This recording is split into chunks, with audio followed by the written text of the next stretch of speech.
I overheard a very interesting conversation today. I work at a school, and I work with a lot of women, of course, because a lot of teachers are women, and the school system is very female-dominated in many ways. Not only the fact that there are more women than men teaching, but also that the curriculum is very pro-feminine and anti-masculine in various ways, subtle and not so subtle.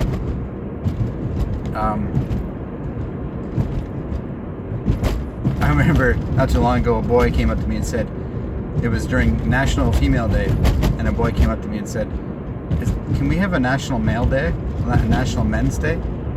It was National Women's Day. He said, can we have a National Men's Day? Anyway, that's beside the point. We all know the answer to that, right? Not going to happen anytime soon. But so we live in a in many ways, female-dominated society, at least that aspect of society where children are being educated, if you want to call it education. Sometimes it's education. A lot of the time it's brainwashing, frankly. But there was a very interesting conversation that happened today, I observed. Two female teachers were talking about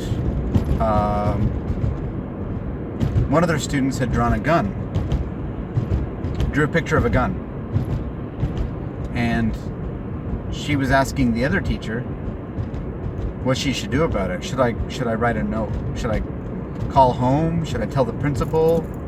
Should I just write a note? What should I do? And the other teacher said, I don't think you need to really go that far. I mean, just tell the kid that's not acceptable and keep an eye on him. That's it. But the other teacher was like, she really thought she should do something more, like call home, or this was a very big deal. The kid drawing a gun, that's just so wrong. A boy drawing a gun, we cannot have that. Now, it's definitely something worth contemplating, because what's very interesting about, women in general, and the way things are going and the way things are right now socially, the stance towards men, the view towards men, and the understanding of men, the understanding of the masculine. There is no understanding of the masculine, and there's no desire to understand the masculine because it's been demonized to such an extent. I hear people say boys will be boys, and then they apologize. Because, of course, they know that they're breaking their own rules about stereotyping. Boys are being aggressive or whatever, and then a female will say, well, they're boys, and then she'll say, oh, I'm sorry, I shouldn't say that. Because she knows she's breaking her own rule. That many people have bought into this rule of not generalizing. And I'll just say, well, actually, it's true. Boys are, the reason that these kids are so aggressive has something to do with the fact that they're both boys. Not that girls aren't, and this is my point. This is what I'm getting to. What these two women don't understand, they were both kind of like, oh, that's so bad, a gun. What they don't understand about boys is that boys are drawn to conflict, different kind of conflict than what girls are drawn to. Boys are more fascinated with physical conflict, with physical aggression, with physical violence. And it is natural. It is natural for a boy. Natural in the sense that it is biological. Boys will be drawn to aggression and violence to a certain extent, depending on the boy. But his DNA, biological evolutionary roots. They're not really roots. It's just that it's encoded in his very biology. The hormones in his body and the way his brain's developing is that boys are aggressive outwardly. They're aggressive physically. They look for conflict. They look for adventure. They look for competition. And so it's not always violence per se, but it's ways of expressing this masculinity. And it's perfectly normal. Now, this isn't commenting on whether guns or whatever, like the virtue or lack thereof of guns, but what that boy is doing is he's expressing his boyness. And it's based on what he's seen. He's seen thousands of guns. He's probably like a 7-year-old or 8-year-old. The kid's seen thousands and thousands of guns in his life. Most of them not in real life. Probably, maybe none of them in real life, but on movies and whatnot. He's seen thousands of guns. So it's natural for him to be drawn to that. These women talk as if a boy should just be like, no, guns. Guns are bad. I'm not even going to think about guns, even though guns are in his face all day long. Well, maybe not all day long, but certainly when he gets home and when he goes for entertainment, he's going to be drawn to guns.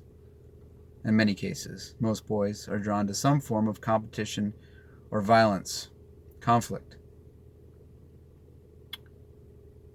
And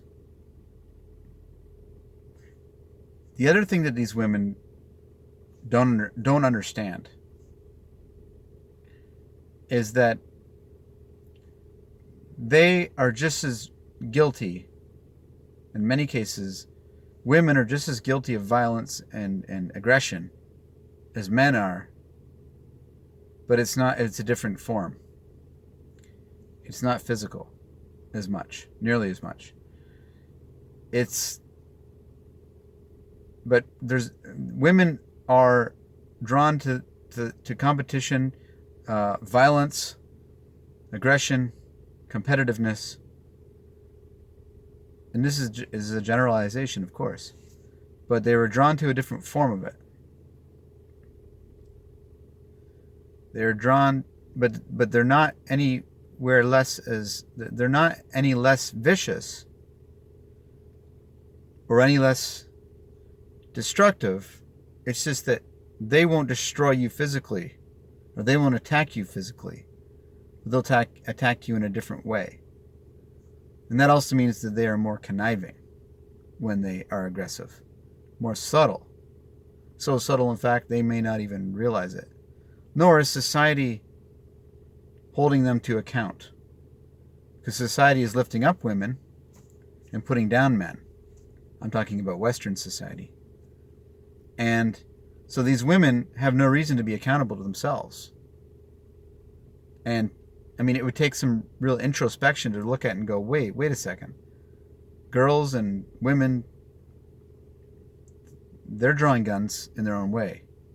They're being drawn to, I mean, don't get me wrong, I love women, and I find women and girls to be a lot easier in some respects to deal with, to work with, to collaborate with sometimes.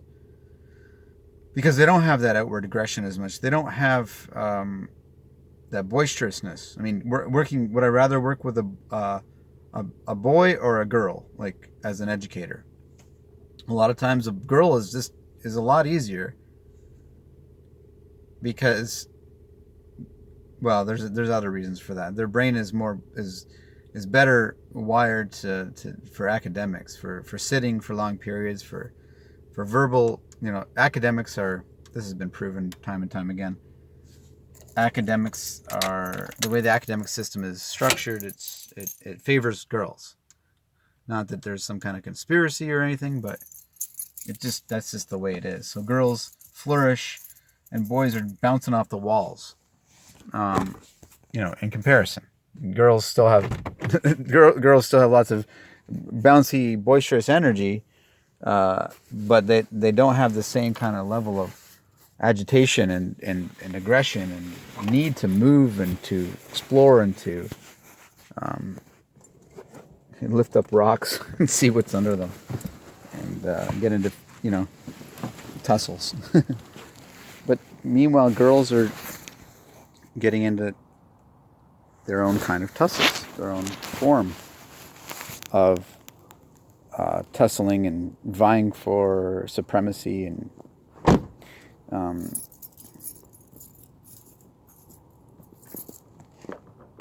social status and, procuring friendships. But girls, I watch it every day. I see viciousness. And, there are exceptions. There are kids that are really, really good people from the beginning. They don't have to go through these phases. They don't have to. And then there are adults that obviously haven't gotten over this stuff, right? They haven't evolved to the next level. Or they haven't found a way to channel it productively. Channel it in a way that doesn't harm people. But to sit there and say, oh my gosh, this boy drawing a gun, what's this world coming to? Should I call home? This is a big deal. Well, is it really a big deal? I wanted to say, I used to do the same thing. It's all I wanted to draw when I was a boy, is things that killed.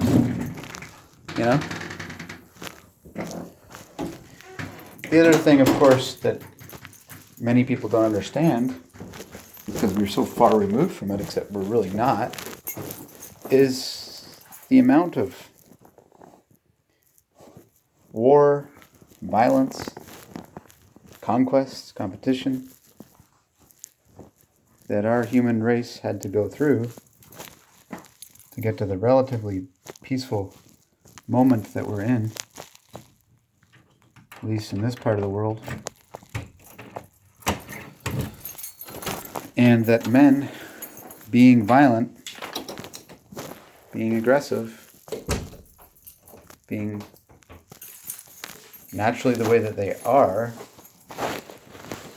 not that they're only that, but that is one of their strengths, that is one of their qualities. But without that, we wouldn't be where we are. If women ruled the world like 5,000 years ago, do you think we'd have a better world? Do you honestly think that? Well, first of all, you'd have to consider it would need for the whole world to be ruled by women. Because if one tribe was ruled by men, they would they would conquer all the tribes ruled by women, right? So you had to have. So that's a hypothetical. It's just not possible, right? But so if as long as there's one tribe that is ruled by men, you have to have other tribes with male warriors willing to die to protect the women and children of their tribe. You had to have men that were obsessed with violence and death and killing in order to survive as a species, as a people, against other less civilized people. And time again in history, barbarians destroyed and killed and raped and pillaged and ruined whole societies and civilizations. Just completely desecrated and annihilated them. Every single last one of them. Killed them, raped them, took them as slaves, and ruined everything that was good about their society. Burned it to the ground. Killed every man. I mean, read the Bible. There's moments in the Bible where, and the Jews at that time were probably more advanced than a lot of the people. They were probably more civilized. I believe they were more civilized than many of the tribes or the societies that they overtook. But I mean, you read it, and what they actually did in some cases, they killed every single man, every single woman, and every single child. in some instances. Sometimes they took slaves. Sometimes they took wives. But they made sure to kill every single boy. Believe me. Every single boy that they could kill. Why? Not because, oh my God, horrible people, but because if they didn't, then they knew what would happen. Those people would rise up and eventually take them over and kill them. So in order to survive as a people, whatever people you were, whether you were the Jews or whether you were some other group of people in certain parts of the world at certain times, if you didn't have that warrior instinct, your people would not last. You wouldn't be here today. So to lament it is ignorant, frankly. It's ignorant. And I don't mean ignorant as an insult. I mean ignorant as not educated. And it's interesting being in an education system and seeing the lack of education. The lack of education for everybody, for adults, and the lack of education that children are getting about a lot of things that are kind of important. Like the glory of Western civilization. Children are educated ad nauseum about the horrors of Western civilization, the evils of Western civilization, the shortcomings, the things we got to change because we're so smug and righteous right now.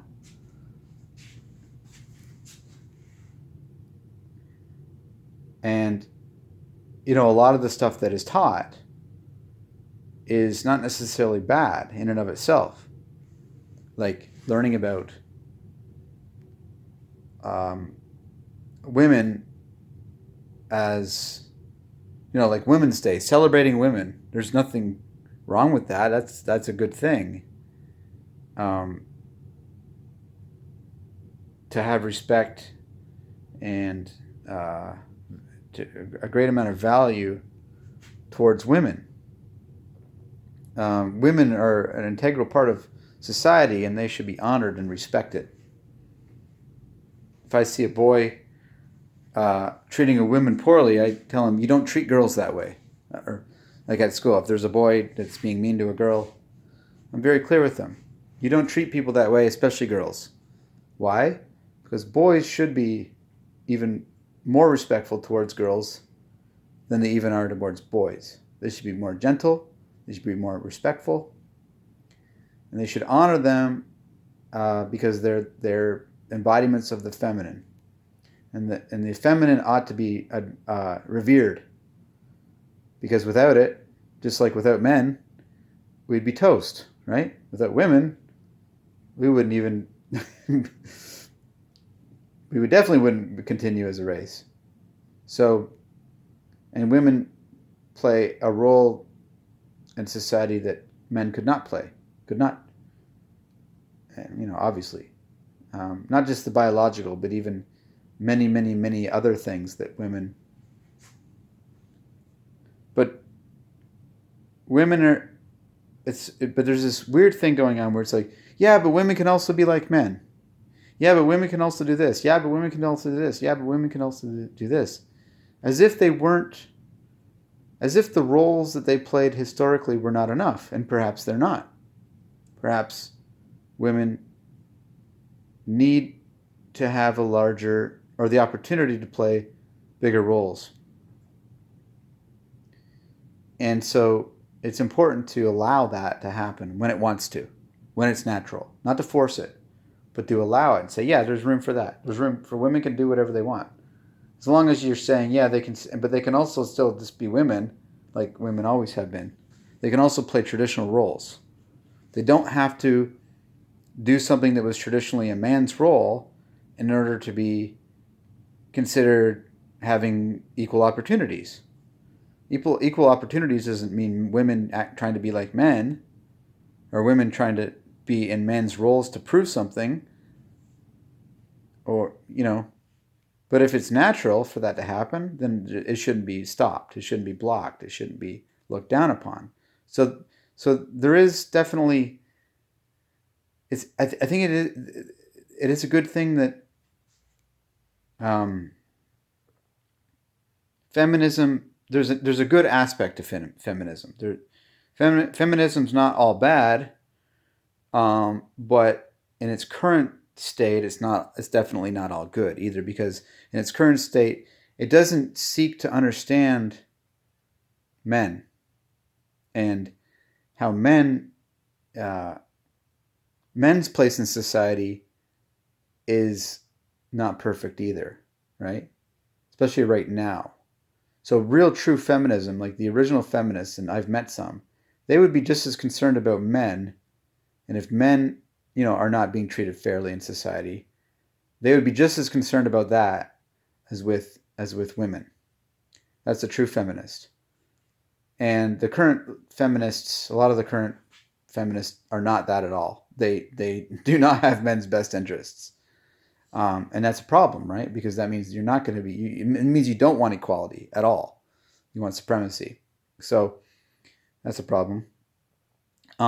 But if that form of feminism is influencing society, and it is, then you have these conversations with women, like the one I heard today, where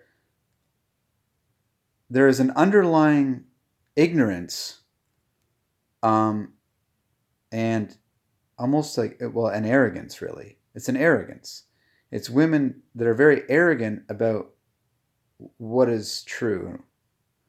They know the way. They know the truth. And the masculine things that they don't like, they can look down upon, and coming from their high horses, they can kind of look down upon that and say, "Oh, isn't that awful? Violence, guns," without and not being held to account. They don't have to actually point the finger at themselves and say, "Well, what about us? What about the violence we commit? Our gender commits each and every day." Sure, maybe they don't kill as many people, but they have other subtler, but I think in many ways equally negative effects on society as men do. We both play a role, right? In the positive and in the negative. Boy drawing a gun is not a problem. Is not the problem. Now, one of the things that the girls were saying, the lady teachers, is that this is because of video games, because of all the stuff that our kids are taught, because they're allowed to play like violent video games and all that. And I'm definitely an advocate of not letting your kids play violent video games. Like personally, I wouldn't allow that. But it's hard to avoid guns. It's hard to avoid seeing guns. And the thing is, and they've done studies on this, is boys will naturally gravitate towards stuff like that.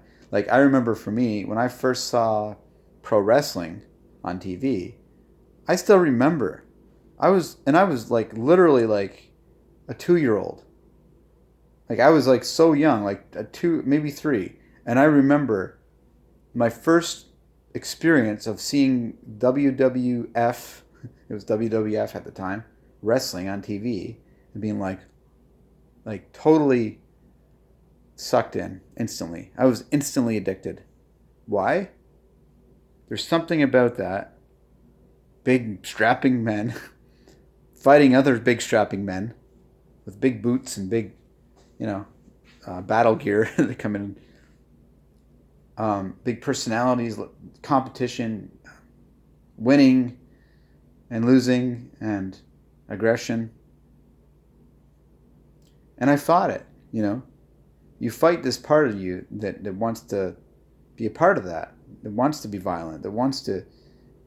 So as you become spiritual, you slowly grow out of that, and you channel it in more productive ways than watching a show like.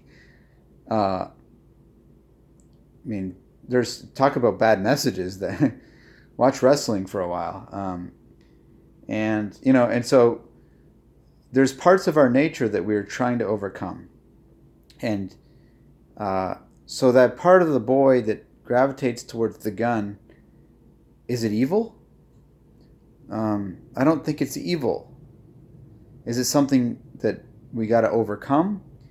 yes, in good time. Uh, I think it's something that's natural. I think it's sometimes something that is good.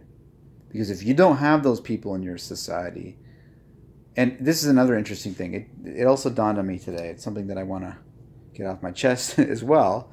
Is it was like an epiphany.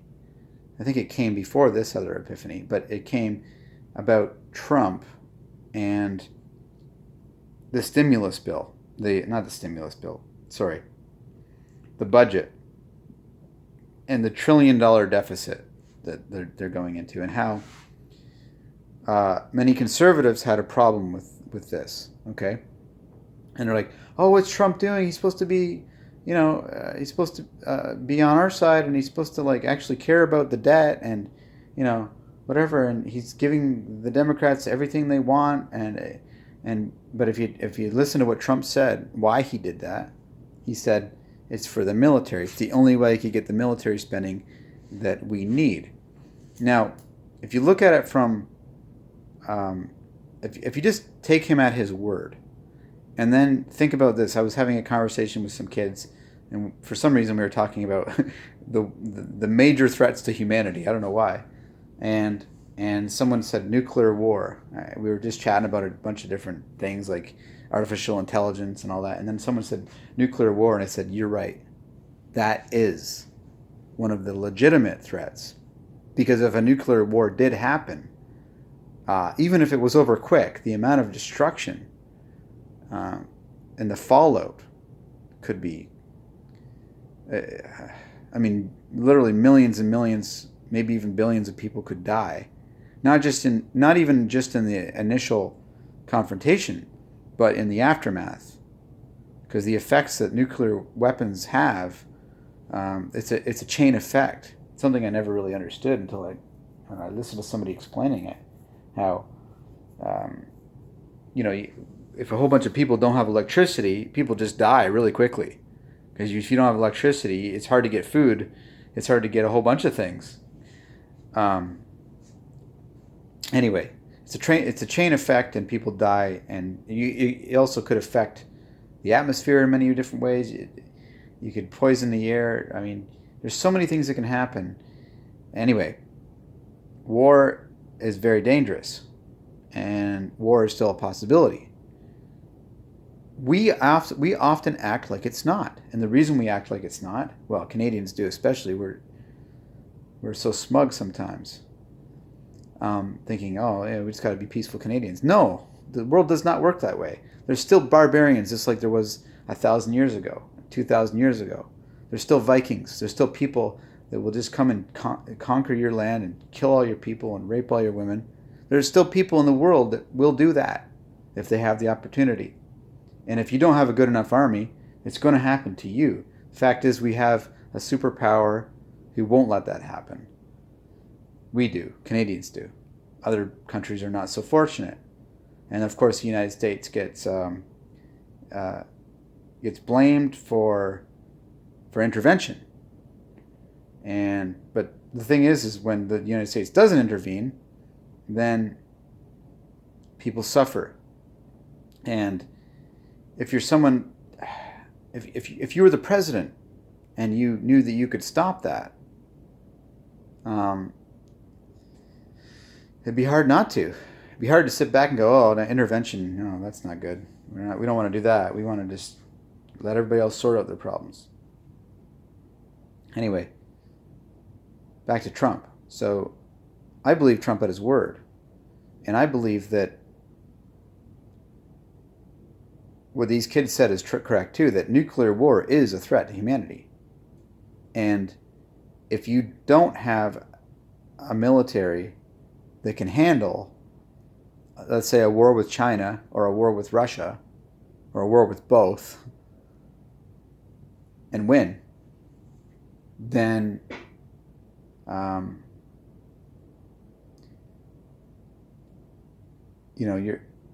that's really the most important thing, isn't it?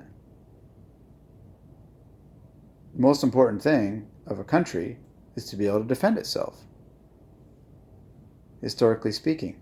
And That's still true today, because we live in a world where there are barbarians among the civilized.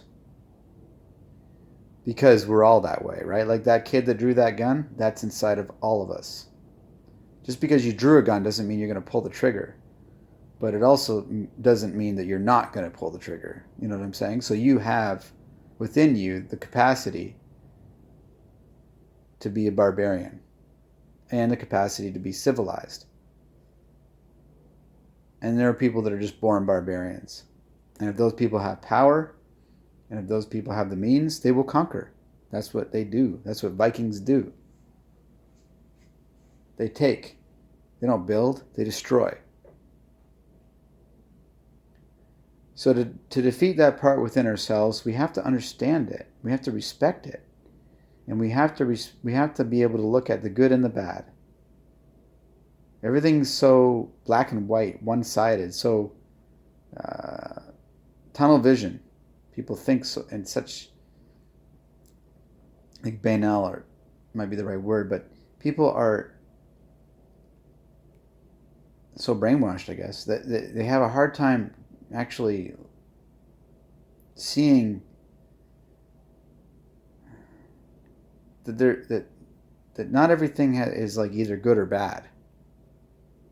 That some things that seem bad are not bad at all. They're just normal or natural. And some things that seem good are not good at all. They're in fact evil.